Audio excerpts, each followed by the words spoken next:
permiso a la presentación del libro y como estamos entre amigos, hemos empezado un poco por el final. Esto es... Bueno, luego también si alguien la quiere, también, eso pues es, aquí eso hay iba más a libros. decir, que luego también los libros se van a poder adquirir al final, pero estando entre amigos podemos romper el protocolo. Así que os doy las gracias, como siempre, en nombre de la Sociedad Económica, porque estéis en esta actividad, y gracias en este caso a nuestra autora, a Almudena, que nos viene a presentar este libro, que son Los Pasos Perdidos, pero que no... No soy la autora, el autor es papá.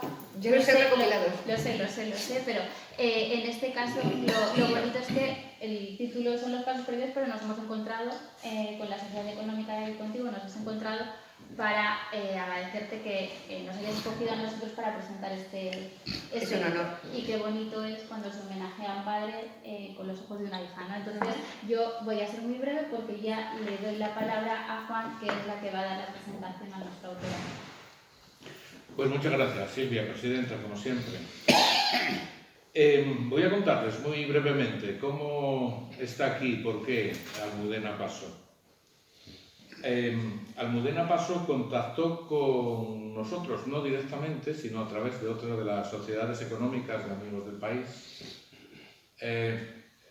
que ya había visitado y que nos llama y nos dicen a través de Borja, que es quien se encarga de las redes sociales. Borja es el señor de la cámara. Nos dicen a través de redes sociales que está pues haciendo esa presentación por varias sociedades económicas y si tendríamos interés en ello. Y claro, pues sí, tratándose, yo a Almudena no la conocía absolutamente de nada, pero eso, y a su padre sí, porque alguna obra de su padre pues tengo visto y leído, ¿no? Entonces, bueno, en principio dijimos que sí, que por supuesto. Contactamos con ella y a partir de ahí estuvimos como... ¿Cuántos meses? Porque llevamos... Desde abril. Unos cuantos meses ya. Cuando ella no estaba aquí, estaba... Cuando nosotros no podíamos... Me fui a Londres, tuve que volver. Se fue, vino, en fin, un rollo. Total que llevamos casi un año. Así que bienvenida a bienvenida a la Sociedad Económica. Es un placer y es un honor tenerte aquí hoy con nosotros, pues eso, en memoria de tu padre, que es una figura, si quieren, controvertida, pero no per se, sino porque quien no conoce la historia de Alfonso Paso, pues la transforma, como siempre. Estos relatos a los que la gente de ahora nos tienen acostumbrados, ¿no? Pues esos relatos hacen que la figura de Alfonso Paso se confunda y no sea una realidad. Por escribir en el Alcázar, algunos de los artículos que aquí están reflejados, se escribieron en el Alcázar, pero el Alcázar era uno de los periódicos que había en su época. Y escribía en ABC también, y en Pueblo. Y escribía en ABC, y en Pueblo, y en Arriba, y en tantos otros periódicos. Pero por escribir en el Alcázar, pues era el dramaturgo del régimen, que algunos se atreven a decir, ¿no? Bueno, para eso y otras cosas, hoy está Almudena aquí con nosotros, presentándonos el libro, esta recopilación que se hizo de estos artículos que en su momento escribió Alfonso Paso. Así que sin más, cuéntanos, Almudena, la génesis del libro, cómo, cuándo, por qué, y tú ya sabes. Muchísimas gracias, Juan. Gracias a la Real Sociedad, gracias, Juan, gracias a todos por cómo me habéis tratado, por traerme, por todo. Pues mira, primero daré unos detalles de mi padre, más que nada porque, como tú has dicho, es un gran desconocido, por desgracia. Mi padre es un hombre que murió con 51 años y dejó escritas 239 obras, varios guiones de cine. Tenía 3 carreras: filosofía y letras en la rama de arqueología, medicina psiquiatría y periodismo. Escribía en 7 periódicos, durante 30 décadas escribió en 7 periódicos, alguna vez en 5 a la vez, otras veces en 6, otras veces en 7, dependiendo de la época, pero escribía en varios periódicos de todo tipo.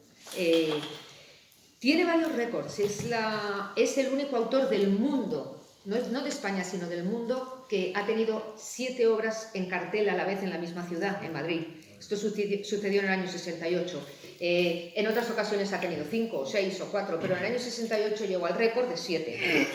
Tanto así que Mingote, el gran Mingote, le hizo una caricatura en la que salía un matrimonio tomando café y se veía el periódico y ponía Teatro Alcázar, Alfonso Paso, Teatro La Comedia, Alfonso Paso, Teatro Alfonso Paso, y luego cines. Y la mujer le preguntaba al marido, ¿qué quieres para esta noche, cine o Alfonso Paso? No había más.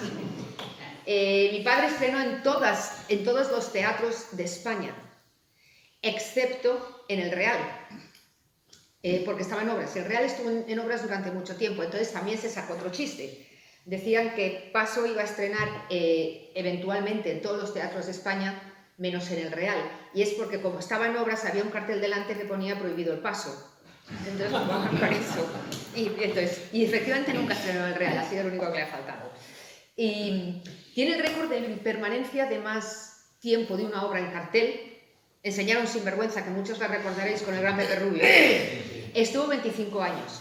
La obra no se quitó porque no diera dinero, la obra se quitó porque el personaje es un chulito que huye de las mujeres, del póker, del juego, y Pepe Rubio se iba haciendo mayor, entonces ya no podía seguir. Se sustituyó a los padres, se sustituyó a ella, pero todos sabíamos que sin Pepe la obra no iba a ser. Ya había muerto mi padre, y cuando vimos que Pepe estaba mayor fue mi madre la que dijo, mira, si tú te vas se quita la obra, no hay otro sinvergüenza, eres el sinvergüenza de España. Y entonces pues bueno, se quitó.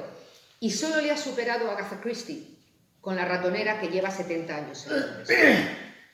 Y la he visto hace poco otra vez, por tercera vez, y es espectacular. Mi padre, lo que mucha gente no sabe, aparte de varios premios como el Premio Nacional de Teatro en España y muchos otros, la Encomienda Isabel la Católica, la Medalla de Trabajo, estuvo, no se dice nominado realmente porque no te nominan, o te premian o no, en el Nobel. La cuestión que se hace es, primero, en el caso de literatura, se escogen 2 o 3 obras tuyas para leer. De mi padre se escogió El cielo dentro de casa y En el Escorial, cariño mío. Y entonces ya deciden si te conceden el Nobel. El problema es que el Nobel no se le puede conceder a un muerto, jamás. Por lo cual se empezaron a leer las obras de mi padre en el 77, y esto lleva un tiempo. Para cuando decidieron que se le daba el Nobel, mi padre había muerto, era el 78. Entonces se quedó sin el Nobel por eso. Pero estaba... En cuanto a lo que has dicho tú, también diré, nunca fue el autor de nadie, fue el autor del pueblo. Mi padre es el único autor de su época que jamás recibió una subvención del gobierno, jamás. Les daban a otros, pero a él no. Jamás se ha recibido una subvención. Mi padre se ha arruinado 2 veces, comprando teatros, porque mientras otros le daban los teatros, a mi padre se los quitaban. Envidia, llámenle lo que quieran, pero se los quitaban. Mi padre se arruinó 2 veces comprando teatro para dar de comer a sus actores, para que a nadie le faltara el pan. Jamás ha recibido una subvención. La crítica le ha pegado más que a nadie. Y la censura, esa censura que yo recuerdo, que se presentaba la noche antes, lo que llamábamos el ensayo general, se presentaban allí, y yo lo recuerdo, yo era chiquitina y en esos tiempos estaba prohibido que los niños fueran al teatro. Entonces, yo estaba siempre en lo que llamamos en el teatro entre cajas, que es en los laterales del teatro viendo la función. Y recuerdo que esos señores a mí me causaban miedo, eran señores muy, muy serios, muy siempre vestidos de negro, y en la primera fila del teatro y con unos flexos. Y esa era la censura. Pues puedo poner un ejemplo. Hay una obra de mi padre que se llama El armario. La obra tiene 74 páginas. El día antes del estreno la censura le cortó 68 páginas. 68. Y yo les veía que iban tachando. Decías, pero claro, yo tenía 4, 5, 6 años.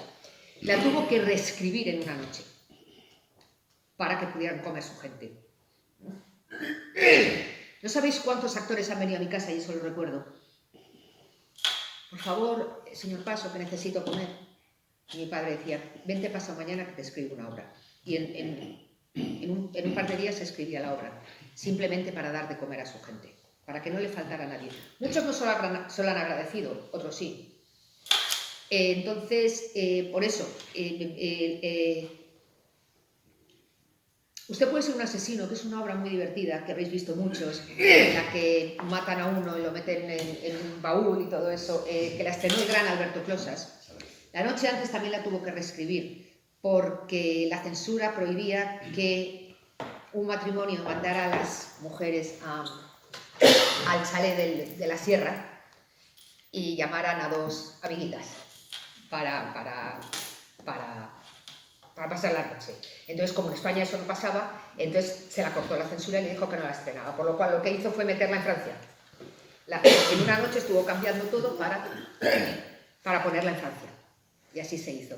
Y de esas os podría contar muchísimas. Nunca ha sido favorecido de nadie. Mi padre llenaba los teatros porque la gente le gustaba. Mira, os voy a contar una anécdota.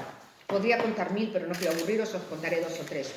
Hace un tiempo, aquí en Madrid no existía Avilés, allí en Madrid iba en el autobús y se sentaron 2 parejas, unos 60 y tantos, 70 años, y venga a decir cómo se divertían con el teatro de antes, que ya no hay teatro como el de antes, qué tal y eso, y estaban hablando y dijeron, pues por ejemplo nosotros siempre íbamos a ver las obras de Alfonso Paso y nos llevaban ya desde pequeños nuestros padres y lo que nos reíamos con él y tal. Entonces me incliné un poco y le dije, perdone porque van a creer que es mentira, pero soy la hija de Alfonso Paso. Y además me emocionó que la señora me dijera, no lo puede usted negar porque se le notan los ojos cuando habla de su padre, aparte de que se parece a él. Total, que estuvieron hablando, hablaban muy bien de los actores de la época, de todo eso y tal, y de los autores. Y me dijo la señora, dice, mire, en nuestra casa éramos muy pobres, ¿sabe? Pero cuando había una obra de su padre siempre guardaban dinero mis padres para ir, porque durante 2 horas nos hacía felices, nos hacía reír, nos hacía olvidarnos de los problemas.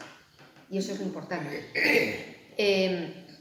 Y cuando me bajaba del autobús me emocionó muchísimo, me hizo llorar de orgullo y de felicidad, que uno de los 2 matrimonios, el señor se levantó y me dio un beso en la mano y me dijo, mándele usted este beso a su padre al cielo y dele las gracias por hacernos felices a tantísimos españoles.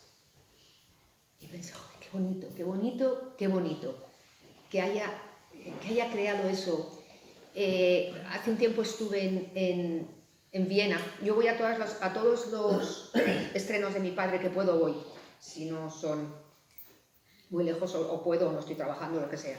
Y estaba en Viena y se estrenó Cosas de papá y mamá y estaba petado el sitio. Y entonces el teatro estaba lleno y al final el productor hizo una cena muy importante ahí en plan todo lujo y todo en hotel, y a mí esas cosas es que me gustan muy poco, pero bueno, como tampoco le gustaban a papá. Que por cierto, para los que decían que era un burgués que se lean La corbata buenísima sociedad, que le da un palo a la burguesía y a su época que ni te cuento, pero bueno. Y entonces en la cena, cuando entramos, pues se dijo, es Alfonso Paso y tal, todo el mundo empezó a aplaudir y tal, y vi a un camarero en un lateral aplaudiendo y llorando. Y como mi padre siempre me enseñó a ser humilde, a ser buena de corazón, a andar sin esperar nada a cambio, me acerqué a él, dejé a la prensa tirada, dejé a todo el mundo y me acerqué y le dije, ¿le pasa a usted algo? Y me dijo, mire, lo mismo que la otra señora, me dijo, mire, dice, mi mujer y yo mucho no tenemos, que yo ya ve, yo soy camarero, dice, pero, dice, cuando viene una obra suya, dice, y esta es la tercera, cuando viene una obra de su padre, y esta es la tercera que vemos, que ya había estrenado papá en Viena antes, dice, siempre vamos al teatro. Dice, porque se nos olvidan los problemas y lo que nos reímos con su padre y lo felices que somos. Y ahora estoy aquí sirviendo a su hija, que como le dije, usted no me sirve, usted está haciendo su trabajo y yo el mío, usted no. Y estoy dedicándole unas palabras y un tiempo. Y esa es la razón por la que llenaba a mi padre. Mi padre solo quería hacer reír al público. Mi padre era un hombre humilde, que es lo que me enseñó siempre. Siempre me dijo una frase que recordaré, cuando me dijo que fuera buena de corazón y que diera sin esperar nada a cambio. Me dijo, escucha siempre al rey y al limpiabotas, pero no se te olvide que vas a aprender más del limpiabotas que del rey. Era un hombre bueno, era un hombre humilde. Les doy una pincelada más de su humildad. Saliendo un día al teatro con mi madre y conmigo, y lo recuerdo perfectamente porque yo estaba allí, se le acercó un señor, y siempre lo cuento para que veáis la calidad humana que tenía mi padre. Se le acercó un señor y le dijo, señor Paso, ¿me puede usted dar trabajo? Mi padre le dijo, ¿qué sabe usted hacer? Y dice, pues mire, muy poquito. Yo puedo, pues no sé, quitar unos matojos del jardín, lo que sea, muy poquito, pero es que tengo que dar de comer a mis chicos. Mi padre le dijo, pues mire, esta es mi dirección, pásese mañana por casa. Y mi madre le dijo, Alfonso, ¿qué vas a hacer con él? Dice, pues no sé, le meteremos, ya has oído, pues a romper unos matojos o algo, a lo que sea. Y mi madre le dijo, pero es que ya tenemos jardinero. Y la contestación de mi padre fue, ¿no has oído, Adelita, que tiene que dar de comer a sus chicos? Le voy a dejar yo sin comer a él y a sus chicos. Y allí que vino el hombre y allí que se quedó con nosotros. Y siempre ha sido así mi padre. Ha sido un hombre bueno, ha sido un hombre humilde, ha sido un hombre que ha ayudado a todo el mundo, que ha dado de comer al teatro español, como he dicho, muchos no se lo han agradecido, otros sí. Curiosidad, más gente me pregunta, ¿quién era su actor favorito, su actriz favorita, quién quería más? Pues su actor favorito y al que más quería y al que consideraba un amigo íntimo, Antonio Garissa, para el que escribió muchísimas obras, y Pepe Rubio. Y actrices que eran su absoluta adoración, doña María Carrillo y doña Irene Gutiérrez Cava. De hecho, hay obras como Gorrión, que no la escribió y luego pensó en una actriz, sino pensó en una actriz, que era Irene Gutiérrez Cava, y la escribió para ella. Otro dato que se me ha olvidado dar, porque me dicen, ¿tu padre está olvidado? Digo, no, mi padre está olvidado aquí. Pero no solo mi padre, díganme dónde está Lope de Vega, Boro Vallejo, Miura, ¿dónde están? No existen. En España no, se lo digo porque he vivido en 4 países, porque lo he visto, y donde más he vivido y sigo viviendo es en Inglaterra. En España no queremos a nuestra gente, ¿por qué no? O sea, Charles Dickens, por ejemplo, escribió un total de 35 obras, mundialmente conocido. ¿Por qué? Ese se han encargado de ello, porque le quieren, porque le aprecian. Pero aquí no. Y hay gente que me dice, gente de 30 años, gente de 30 y tantos años que me dice, bueno, es que tu padre no era de mi época, pero eso no le conozco. Ya ni Julio César de la mía, y sé quién es. Eso no tiene nada que ver, se lee, Entonces, pues, ahora mismo hay 6 países con obras de mi padre. 6. Antes de la pandemia había 9, sigue siendo representada por todo el mundo, y ahora mismo en México hay 3 obras, en Argentina hay otras 3, hay 2 en Austria, hay 2 en Alemania, algún sitio se me pasará, la República Checa, en Hungría acaba de terminar.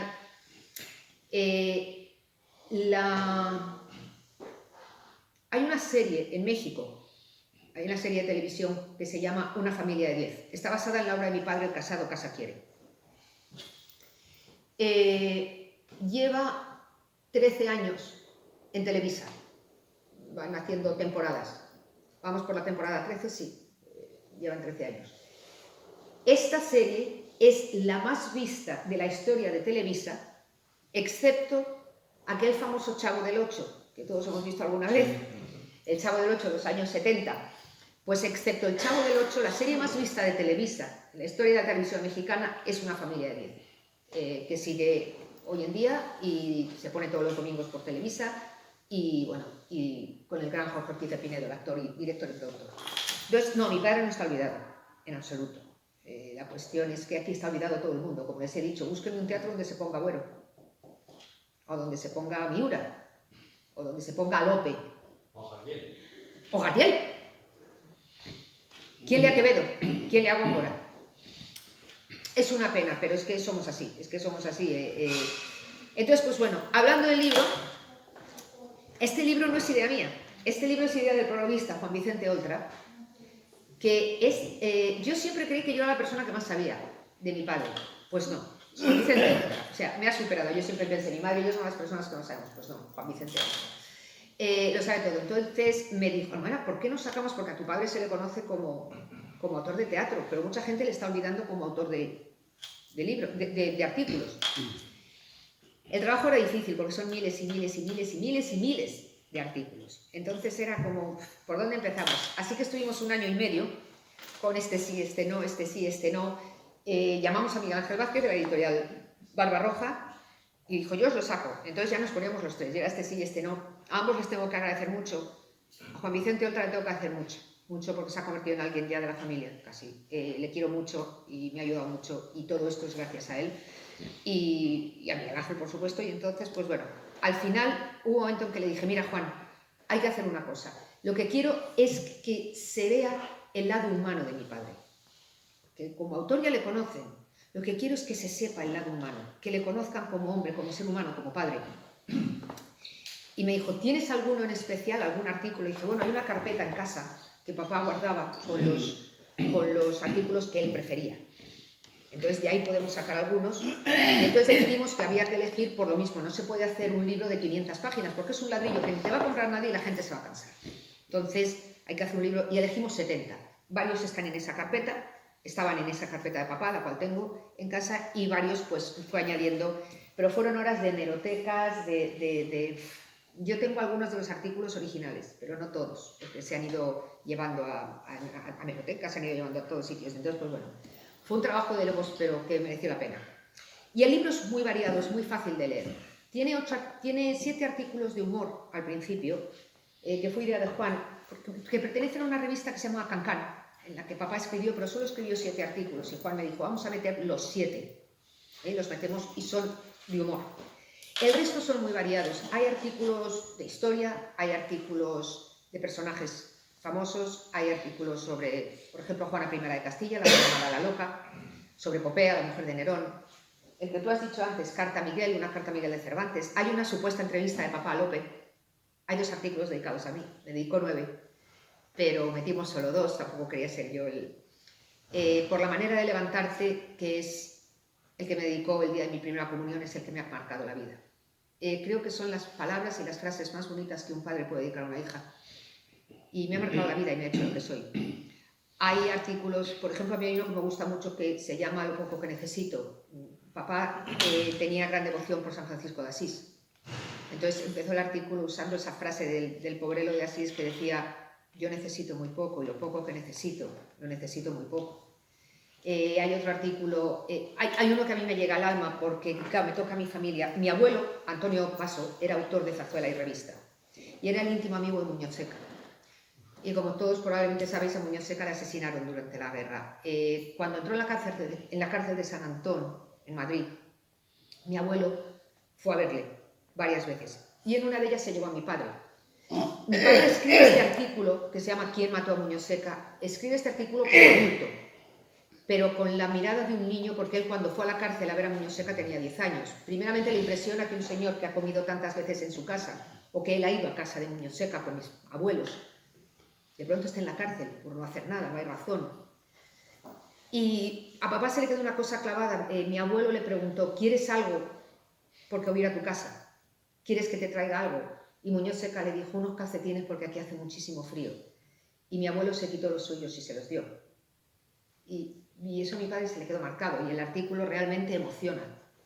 Hay artículos dedicados a viajes, a animales, a monumentos, a todo tipo, a las personas mayores. ¿Por qué? Porque somos tan crueles con las personas mayores, porque les abandonamos, porque están demasiado solos. Todos ellos reflejan la humanidad y reflejan la manera de pensar de mi padre, sus gustos. Hay algún artículo de psiquiatría, no de psiquiatría profunda, pero en lo que habla más o menos de la manera de ser del ser humano, porque lo estudió. Realmente es un libro muy fácil de leer y ahí a mí hay cosas que me han emocionado. Llevo 7 años presentando el libro por toda España, donde me llaman voy, lo sabes, y donde me llaman voy. Y eso quiere enrollarme mucho, vamos a ver, ¿no? Y una persona me escribió, debió comprar el libro en algún sitio, porque no sé quién era, pero me escribió a mi email que está aquí y me dijo: gracias por el libro, porque leer este libro me ha hecho ser mejor ser humano. Y pensé: wow, qué bonito, ¿no? Qué bonito que digan algo así de tu padre y qué bonito que pueda llegar a dar esos sentimientos a la gente.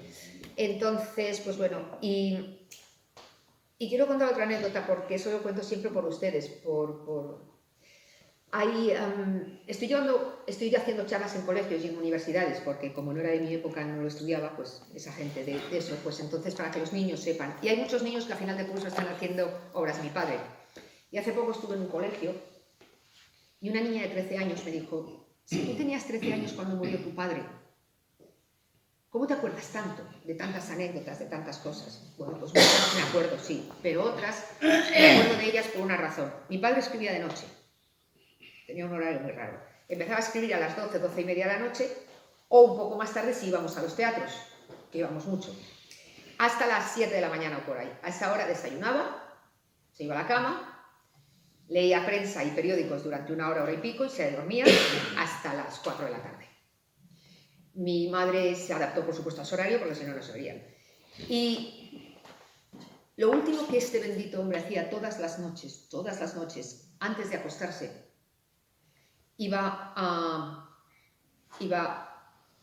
me escribía 4 o 5 renglones. Un día me hablaba de un personaje histórico, un día me hablaba de un animal, de lo que comía, dónde vivía, que esa animalera.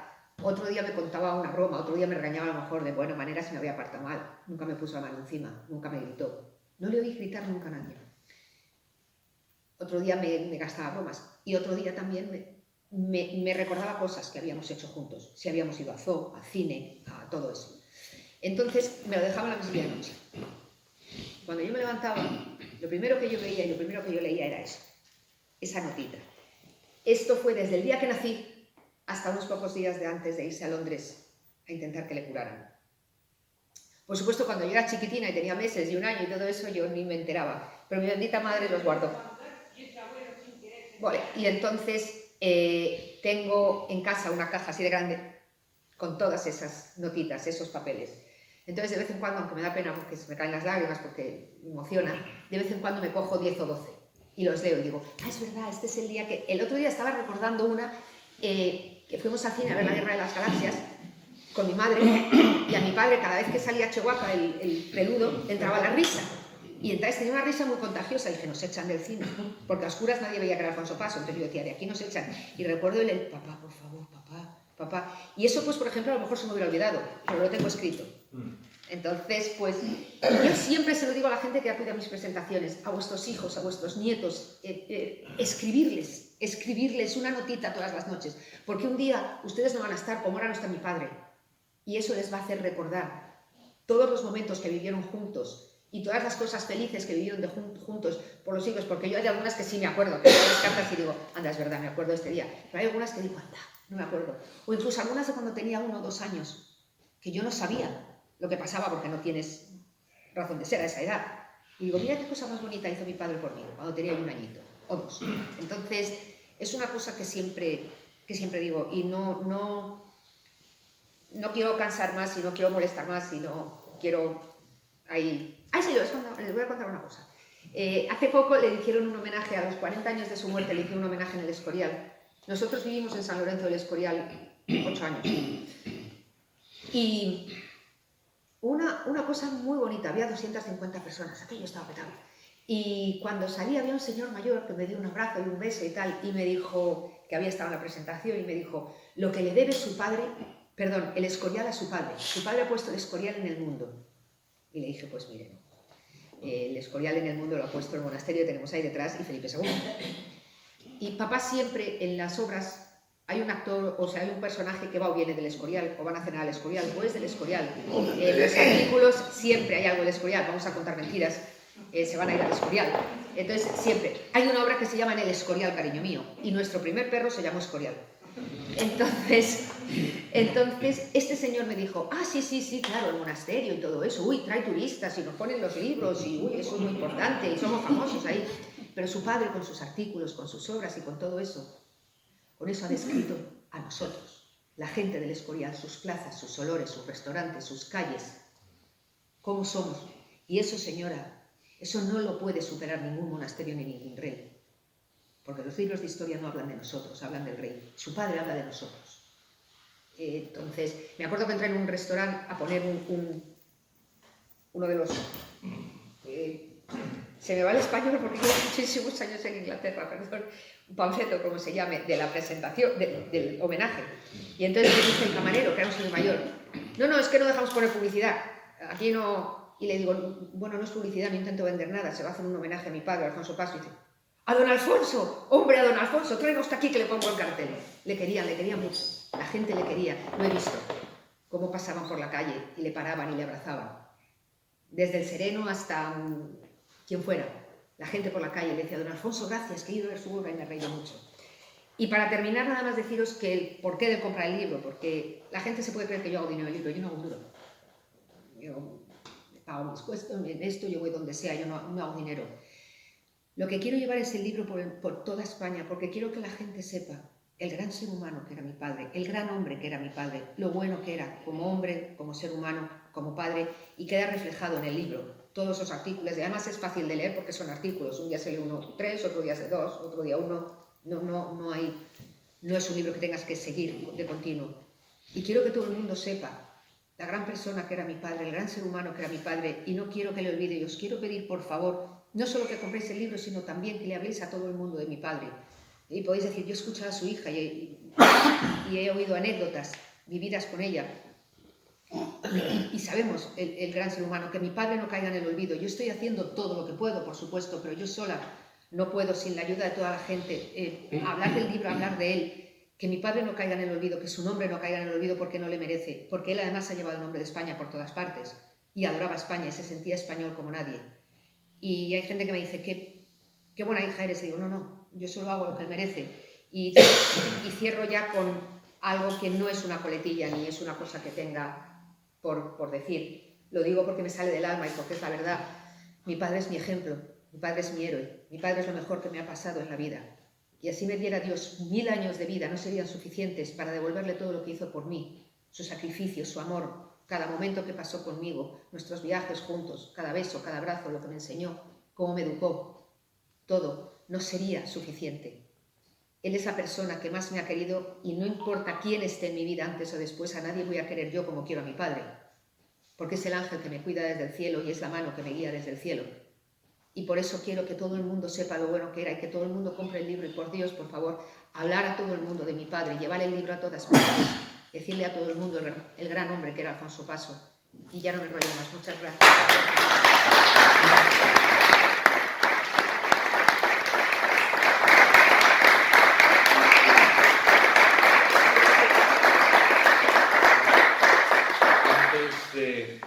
Antes de abrir un turno de preguntas a Almudena, déjenme que les haga una pequeña reflexión personal, abundando en uno de sus últimos comentarios. Añadiré que era un hombre adelantado a su época. Sí. Era un hombre adelantado a su época. Yo me acuerdo, cuando estabas contando esto, mi paso por una multinacional americana, donde me eduqué comercialmente, pues de vez en cuando nos sorprendían sus directivos a los comerciales con sus cosas. Una vez nos regalaron un bloc de notas, así, pequeñín, la mitad de esto. Y aquí arriba ponía impreso, todas las hojitas ponían, entre exclamaciones, mira lo que he hecho hoy. Y ese bloc nos lo dieron a cada uno de los comerciales. Y el director comercial nos pedía que semanalmente cubriéramos aquel papel, los comerciales. Mira lo que he hecho hoy. Cosas que no tenían nada que ver con nuestra actividad comercial, propiamente dicha. Mira lo que he hecho hoy, hoy me dio por ir a misa por la mañana, pues apúntalo. Fui a misa por la mañana. Otro, otro. Hoy estuve en no sé qué sitio, que no tenía que haber estado, porque mi labor comercial no era estar en aquel sitio, pero estuve y lo apuntaba. A mí me parecía una solemne estupidez todo aquello, pero cultura americana, pues nada, a cubrir el papelito y a guardarlo y bueno, saber lo que va a hacer este fenómeno con estos papeles un día, que supongo que habrá una cena en torno a ellos o algo, pensaba, ¿no? Y un día nos coja a todos en una reunión. Nos conocía muy bien, a todos los comerciales, éramos 6 en toda España, nos conocía muy bien, conocía todas nuestras cosas, todas. Y un día coge los papelitos aquellos que reunió, todos al azar, los mezcla, si de una baraja se trataba, saca el primero, eran anónimos todos, coge, abre el primero, esta mañana he ido a misa. Esta solemne estupidez es de Juan García. Y yo quedaba así un poco tonto, pues sí, lo escribí yo. Otro papelito. Esta mañana estuve en el Carrefour. Tenía que haber estado en Alcampo, en mi visita, pero estuve en el Carrefour. Y no sé, estoy poniendo ejemplos que no son del todo válidos, pero bueno, esta era la filosofía, ¿no? Esto es de José Menéndez. Pues sí. Esto que decía Almudena ahora de los papelitos a nuestros hijos y a nuestros nietos, o sea, que queda, porque queda. Yo lo llevo haciendo sin saber de lo que tú ibas a hablar hoy. Yo tengo un nieto ya va a cumplir este año 3 años. y tiene una cajita. Yo le regalo una caja, muy mona, y de vez en cuando yo le escribo una nota. Escribo, te quiero mucho, Guillermo, o Guillermo ayer fue no sé cuánto. Esto no se toca, que no te lo manden, no sé cuánto. Esto que no te lo abra, que no, bonito, que no sé cuánto, que tal y cual. El niño conserva esa caja. Eso, desde el cielo, supongo que un día me hará una ilusión terrible que Guillermo abra esa caja y empiece, ¿qué carajo escribió mi abuelito de no sé cuánto? Un poco abundando en esto que tú contabas de tu padre. Y eso nos lo enseñaron los americanos, la cultura americana, cuando llegó a España, ¿no? Por eso he dicho que era un adelantado a tu época. Sí, lo era. Sí, es verdad que lo era. Y además muchas veces lo han dicho incluso en sus obras y en todo. Era un adelantado. Hay una obra que se llama, que la habrán visto a lo mejor, si no en teatro, en cine, que se llama Las que tienen que servir. Que era un para los americanos tremendo, no lo soportaba. Y entonces, pues también ahí se ve cómo es un adelantado, porque pues, ya empieza a hablar de las cocinas inteligentes y de todo eso que no, en los años 60, cuando se escribió Las que tienen que servir, en 62, ni se pensaba que eso podía existir. Entonces, pues sí que fue un adelantado a su tiempo en muchas cosas, sí. Muy bien, pues vuestra es la pregunta, vuestra es la palabra. Cualquiera que quiera preguntar algo a Almudena, pues... ¿Tiene alguna calle en el Escorial o en algún otro sitio? Tiene una calle en Madrid que se la pedí yo al alcalde cuando el alcalde era Álvarez de Manzano. En el Escorial también la pedí, pero en el Escorial no se pueden cambiar ya calles. San Lorenzo del Escorial es muy chiquitillo, entonces no se pueden cambiar calles. Y me dijeron que si me parecía bien que ponían una placa en la casa donde vivimos. Porque además en esa casa escribió en el Escorial Cariño Mío. Entonces le dio permiso a la dueña de ahora. El chalet nunca fue nuestro, era alquilado. Lo digo por los que dicen que era un burgués que vivía muy bien. Era alquilado, pero entonces le pedimos permiso a la dueña, una alemana encantadora, que dijo que sí, por supuesto, y hay una placa. Tiene una plaza en Granada, porque se la pedí yo, porque mi abuelo era granadino y mi padre se crió en Granada. Su infancia fue en Granada, entonces tiene una plaza en Granada. Ahora estamos pendientes de que en Granada también un centro social, una biblioteca, centro social, un poco de todo, le van a poner el nombre de Alfonso Paso, que también lo he pedido yo. Y tiene una calle en Roquetas de Mar y en La Grada de Almería y en un barrio de Murcia que juro que no la he pedido yo, no sé por qué se la han puesto, pero he escrito al alcalde para darle las gracias, porque también un día Juan Vicente Oltra, que repito, sabe más de mi padre que yo, me dice, tengo localizadas estas calles, pum, pum, pum, y digo, sí, esta la he pedido yo, esta la he pedido. Y le pregunto, esta no las he pedido yo, Juan. Y me dice, pues averigua. Entonces el alcalde que las puso ya no es el alcalde con el que yo hablé, pero me dijo, bueno, hombre, es una persona que se la mira, es una... Y dije, bueno, menos mal, menos mal. La de Madrid se la intentaron quitar, no podéis imaginar quién. Entonces, como no entra dentro de la mamarrachada esta que se han inventado las memorias históricas y de toda esta mamarrachada, no entra, y dije, bueno, pues se la quitan, denuncio y a ver quién va. ¿Cuándo ocurrió eso? Perdona, Almudena. ¿Cuándo intentaron quitarle la calle? Con Carmena. ¿Eh? Con Carmena. Con Carmena, ¿no? Sí. Estaba en la lista de las calles a quitar. No sé si no le dio tiempo o esto, pero sobre todo es que yo lo iba a pelear, porque que me diga esta señora cuándo trabajó mi padre para Franco, o cuando perteneció, o cuando... Nada, es lo que he dicho durante la presentación. El único autor de su época que no ha recibido una subvención. El único. Le han quitado 60 y tantas páginas de una obra. La censura le ha pegado más que a nadie. Le han quitado teatros, ha tenido que comprar 2 teatros para dar de comer a sus actores. Y me viene esta o cualquiera a decirme que es que era un favorecido. ¿Un favorecido de qué? ¿De qué? La gente iba al teatro porque se reía con las obras de mi padre. Entonces, pues eso. Entonces, contestando a la pregunta, si las de Madrid, Granada y eso las pedí yo. Las de la Grada, me parece que se llaman los pueblos, y el otro sí es Roquetas de Mar. Y la de un barrio de Murcia, no lo sé. Pero yo he escrito a los alcaldes y le he dado las gracias, que son muy majos, y entonces, pues bueno. Entonces, y de todas maneras, estoy pidiendo una. Hay otra ciudad que papá adoraba, que era Burgos. Quería Burgos con toda su alma. No sé por qué, pero de pronto recuerdo que le decía a mi madre, Adelita, vamos 4 días a Burgos. Y nos llevamos los 3 a Burgos, 3 o 4 días. El otro día presenté el libro en Burgos, en el teatro principal por donde he correteado tantas veces. Había 100 y pico personas. Me regalaron una placa preciosa.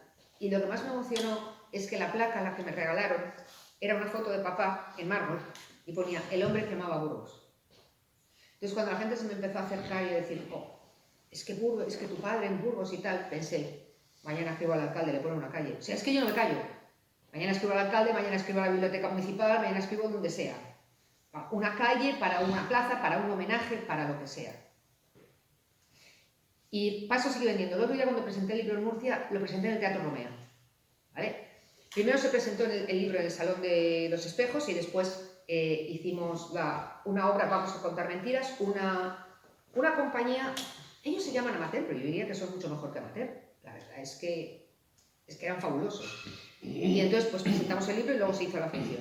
El Teatro Romea, porque también he correteado mucho de pequeña, tiene 1500 localidades. Me dice la señora, sal un momento y mira. Y salgo y la cola era impresionante. Y digo, ¿qué pasa? Y me dice, gente que quiere entrar, pero ya no hay sitio. Está el cartel puesto. Y al día siguiente la llama esto del Romea y le dice, hacía tiempo que no poníamos el cartel. Entonces, ¿no os dais cuenta de lo que hay que poner? Repito, no solo a mi padre, poner a Miura. Por ejemplo. Cualquiera de los autores. Alguien levantaba la mano por ahí atrás. Hola. En primer lugar, muchas gracias. A usted por haber venido. Y en segundo lugar, si me puede aclarar, porque me dejó la cabeza un poco, el año en el que dijo, creo que fue 1967, cuando la censura, recordarme el año y después decir quién era la censura, porque es que a mí como que me choca mucho, ¿no? Cuidado, no quiero dudar de lo que usted dijo porque está ahí en la historia, pero es como decir la noche o el aceite y el agua se mezclen, ¿no? A ver, no, cuando he dicho el año ha sido para lo de Mingote, que era el año 68, cuando he visto. La censura no era solo un año, la censura era todos los días a todas horas. ¿Quién era la censura? Yo era muy pequeña en esa época. ¿Quién era la censura? Pues probablemente yo he oído de todo, desde que te ponían un chal en televisión a las mujeres, el chal que te lo ponían por los hombros si era corto y por las piernas si llevaban la falda cortita. ¿Quién era? He oído de todo y eso yo no miento, no podría decir quién era la censura. No creo que estuviera Franco delante, de hecho él no iba a las obras de mi padre, por lo cual no creo que fuera él el que dijera hasta ahora se prohíbe. Pues no. ¿Quién llevaba la censura? Pues supongo que la llevaría, ¿cómo se llama entonces? El Ministerio de Información y Turismo, ¿no? Se llamaba, antes no había el Ministerio de Cultura, pues la llevaría el de Información y Turismo, no lo sé.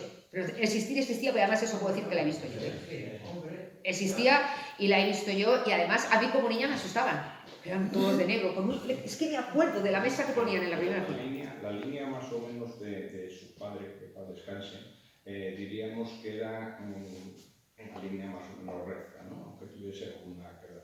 Y la censura durante un periodo de años más o menos guardaba una línea. Entonces, por eso es muy chocante que en un libro determinado, además como usted dijo, de 74 páginas, que le censuren 68, no sé, a mí eso me parece como algo, o sea, algo muy raro tuvo que haber, no sé si me entiende. El armario precisamente era pues eso, se sacaban cosas, entonces se hablaba de cosas a lo mejor que no eran. Yo hace mucho que no me leo el armario, la he leído, yo no la vi nunca. La vi pero muy pequeña, entonces no me acuerdo. Pero ahora que me lo ha dicho usted me la tengo que volver a leer porque por alguna razón se la prohibirían tanto, pero como he dicho, usted puede ser un asesino en una noche, la tuvo que cambiar de Madrid a Francia para que no se dijera que es que en Madrid dos hombres mandaban a las mujeres, o Madrid en España, mandaban a las mujeres al chalet del esto para correrse una juerga con dos amigas. Entonces, eso no se puede decir. Buenísima Sociedad hubo un grave problema, porque no se podía escribir, porque es una patada a la burguesía, es una patada muy gorda a la burguesía. Es buenísima, la comedia es muy muy buena. Entonces, esa se tuvo que volver a reescribir. La corbata tiene el tema más sencillo del mundo. Son tres, ahora probablemente estaría un poco pasada porque el tema no es, son tres, el escenario está dividido en tres. Una familia tremendamente rica de la alta sociedad, una pobre de chabolas y la clase media. La hizo Antonio Garisa y las tres hijas solteras se quedan embarazadas. A los ricos les da igual, porque van a hacer la boda a lo grande. La hacen inmediatamente antes de que se le note a la niña y es una boda y además como el novio es súper ideal también majísimo, pues no pasa. Al de la chabola le da igual, no tiene nada que perder. ¿Quién pierde siempre? La clase media, el de la corbata, el que se tiene que poner la corbata para ir a trabajar. Hay frases preciosas en la corbata. absolutamente bonitas. Es muy divertida también porque lo hace todo en plan gracioso, pero también le da un palo a la burguesía. Entonces, no es que le dé un palo a la burguesía de ese tiempo o que sea algo contra el gobierno, pero dice muchas verdades. Cuando van los del sindicato, cuando tienen que echar al de la chabola, porque van a construir una gran esto de edificios. Y entonces, sí, estos de edificios nuevos. Entonces mandan a Garisa, que es el de la corbatita, y le dice, vete, ofrécele dinero. Su jefe le dice, vete al de la chabola, ofrécele dinero y dile... El de la chabola dice que no se va. El de la chabola dice que no se va. Y hay un momento en el que Garisa le pregunta a su jefe, ¿por qué a mí me está tratando usted diciéndome que si no echo al de la chabola pierdo mi trabajo, que le tengo que convencer? Y sin embargo usted está ofreciendo dinero al de la chabola. Y cuando todo esto él se lo cuenta al de la chabola le dice, porque ustedes dan risa, ustedes no hacen nada, ustedes no se mueven. Nosotros sí, nosotros nos rebelamos, los de abajo nos rebelamos. Ustedes, los de la corbatita, no se mueven. Y eso sentó mal. Eso sentó mal. Uy, no se puede decir. Ya, pero es que es la verdad. Los de la chabola se van a juntar todos y de aquí no nos mueves. ¿Y qué perdemos? Realmente que perdemos nada. El de la corbatita pierde el dinero, pierde el trabajo, no puede casar a la hija. La mujer llorando porque es una vergüenza, la hija está embarazada. Y ahora, ese mismo tema, quiten a la hija embarazada, que por desgracia da igual, y pongan cualquier otro tema. Y lo meten en la corbata. Y ya está. Entonces, ¿por qué, respondiendo a su respuesta, a su pregunta, caballero, ¿por qué la censura? Yo era muy chiquitilla. No quiere decir que no haya leído. Y después he oído a mamá y a mis tíos decir, joder, ¿te acuerdas el día que se presenta con no sé cuánto? ¿Te acuerdas el día? Entonces, de las cosas que he oído y he leído, y luego las cosas que he vivido como chiquitilla. Entonces, pues sé que había cosas muy pequeñas, pero no estoy culpando que fuera Franco. Se ha dicho que si era el Opus, se ha dicho que si era el Ministerio de Información y Turismo, se ha dicho que si era... He oído de todo. ¿Quién lo llevaba? Yo le aseguro que Franco no se venía a ver las obras de mi padre y salía y decía, pues a esta se lo prohíbo. Pues no. Ni las de papá ni las de nadie. ¿Quién fuera, quién estuviera? Pues no lo sé. La censura sí que si no me equivoco, sí que dependía del Ministerio de Información y Turismo. Sí. Sí, ¿verdad? Sí. Entonces, pues bueno, pues esos son los que ¿sabes? Entonces... Más preguntas. Por curiosidad, por aquella época había en España unos galardones que tenían mucha aceptación, que eran los populares del diario Pueblo. ¿No le dieron a él ningún premio, ninguna distinción? Sí, lo tengo en casa. César es decano de la prensa asturiana. Y yo creo que Pueblo le dio, Sí. o reconoció a tu padre. Sí, lo tengo en casa. Como tengo la insignia a Isabel la Católica, la medalla del trabajo, las tengo yo todas en casa. Entonces, y eso también lo tengo. Y tengo todos los premios que le dieron, los que eran, y luego algunos que son... El de Pueblo, precisamente, era un... Pues me alegro que me lo confirmes porque yo estaba en duda. Y eran unos premios que gozaban de mucha aceptación. Sí, del diario Pueblo, sí. Y sí, eso lo tengo yo en casa. Sí, es verdad, le dieron muchísimos premios. Pero vamos, lo que he dicho, sería una pena. A ver, hoy en día le dan el Nobel a... ¿Sabes? Premio Nobel de la Paz o algo. Pero en esa época el premio Nobel era algo importante. Y creo que lo hubiera... A papá le hubiera emocionado mucho, porque él estaba todavía vivo cuando mandó las obras para leerlas. Y otra cosa que no he dicho antes, de todos los récords que tiene, es el autor de su época vivo, el único autor de su época vivo, en estrenar en Broadway, in Broadway. Cuando digo in Broadway es porque Broadway tiene dos partes. Off Broadway, que son los amateurs, y in Broadway, que son las grandes, ¿vale? Entonces, pues... estrenó El canto de la cigarra en el 61, allí en Broadway, y fue el único autor de su época, de esa época, que estrenaba en Broadway. Entonces, Oye, y el grupo este de arte, El Paso, que no sé si todavía existe, en una época determinada se creó un grupo de pintores y escultores de ideas avanzadas y se llamaba El Paso. No, no tiene que ver con nosotros. No hay relación. No. El Paso no tiene... Mi prima Ana María Paso tiene un grupo de teatro amateur, que ese sí se llama Grupo de Teatro Alfonso Paso, pero este grupo no tenía nada que ver con nosotros, no.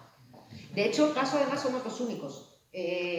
Contando una anécdota, no nos llamamos Paso, nos llamamos Afán de Rivera.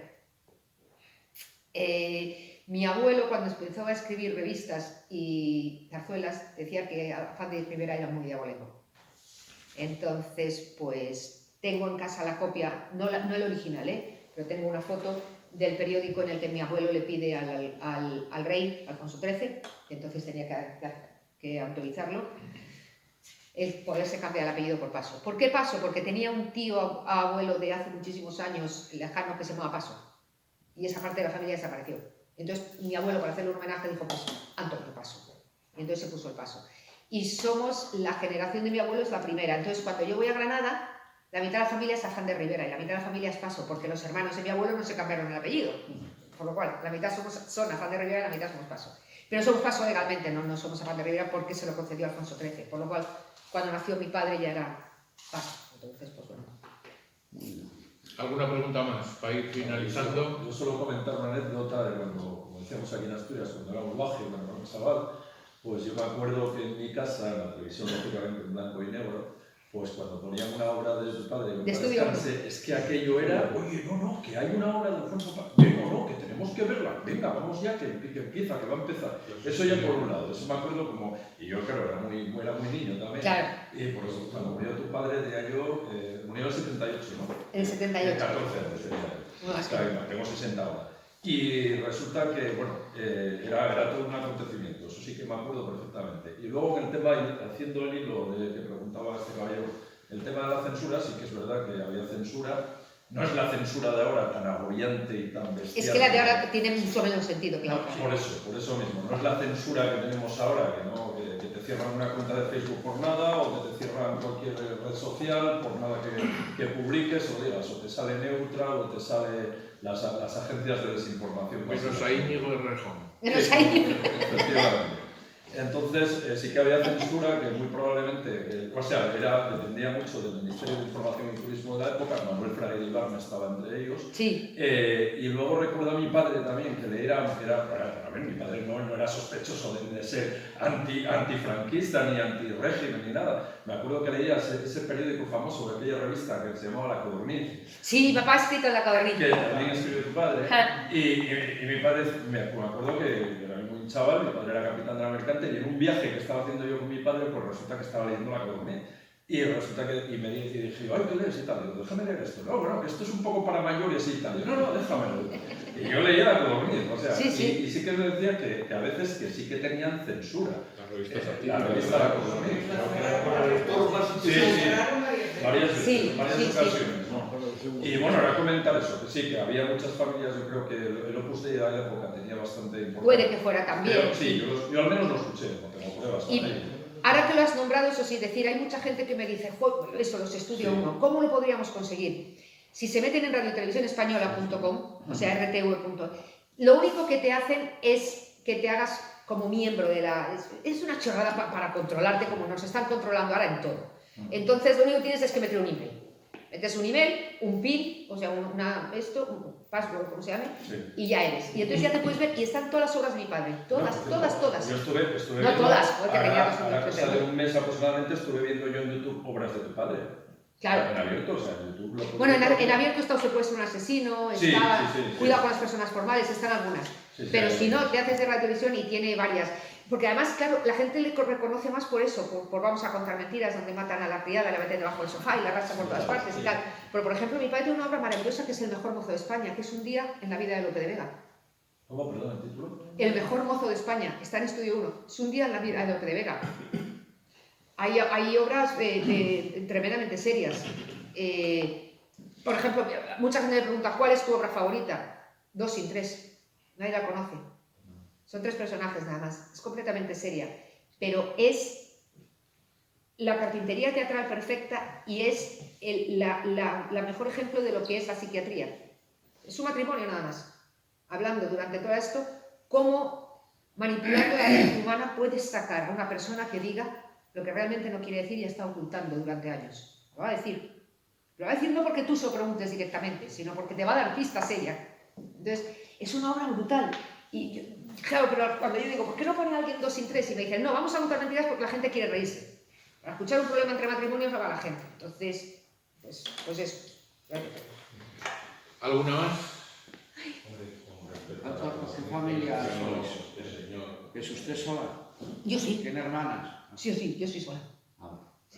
No, digo de... No. Sí, no, su padre.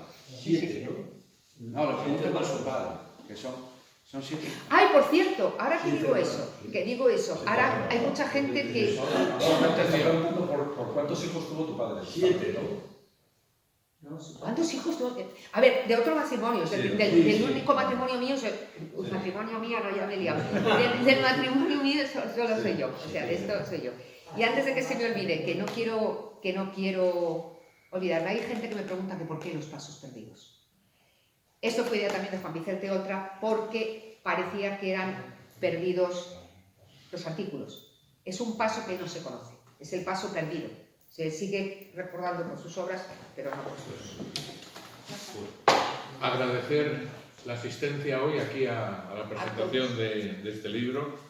Muchas gracias, Almudena. Aquí tienes tu casa para los que sea menester. Si otro día se te ocurre alguna otra cosa de la que venir a hablar... Yo, feliz de volver otra vez a Asturias, además que me encanta Asturias. Estaremos encantados. Antes de finalizar el acto, la presidenta, Silvia Argüelles, va a entregarle pues eso que viene siendo ya una práctica común en nosotros, que es esa piedra visigoda, la primera piedra visigoda, una reproducción de la piedra visigoda que está aquí en el claustro de San Nicolás de Bari, la primera piedra visigoda de Avilés, ¿no? Es una reproducción, está hecha por un artista local que está con nosotros en la Junta de Gobierno, el señor Juan Prieto, aquí presente, y... no, este señor del sombrero. Es verdad, si no se está hablando.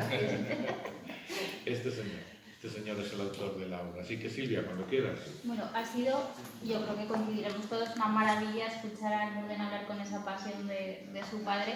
Así que estoy tranquila porque no se va a olvidar. Alfonso. Podrán intentar silenciarlo, que es el problema que estamos viendo hoy en día, lo que comentabas, pero olvidarlo no se va a olvidar. Así que para que no nos olvides a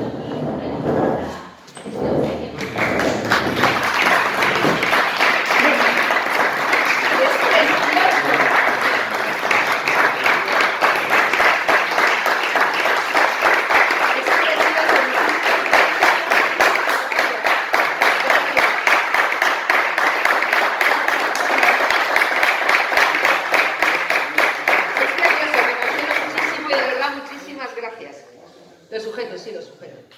No vaya a ser que se me caiga y me da algo. Sí, es que sale del contenedor. Es una preciosidad y además es un orgullo tenerlo, es un gran orgullo, gracias. Y enhorabuena. No lo tienen muchas personas, ¿eh? No te creas que lo tienen. Gracias, muchísimas gracias. Ya lo creo. Es precioso, ¿eh? Pues es idéntica a la piedra que está aquí en el claustro de San Nicolás. Idéntica. Es un fragmento. Que algunos ya habéis adquirido el libro y los que queráis adquirirlo ahora, pues aquí está. Y lo que os digo siempre, por favor, llevaros el libro para que leáis a mi padre y sepáis el gran autor y ser humano que era.